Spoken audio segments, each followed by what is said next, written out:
I can do that very easily, just like your GitHub, where you can actually go back to any previous versions, revert to a previous version very easily. So that's what I am going to show in this video. So if you go back to your proxies, and this is the security lab proxy.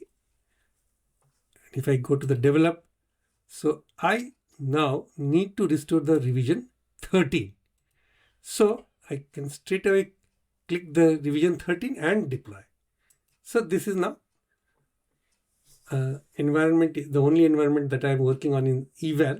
And if I click on deploy, it will take a bit of a time and it will be deployed to the 13th version, which will be the starting point of recording this lecture. So I will just come back to you again.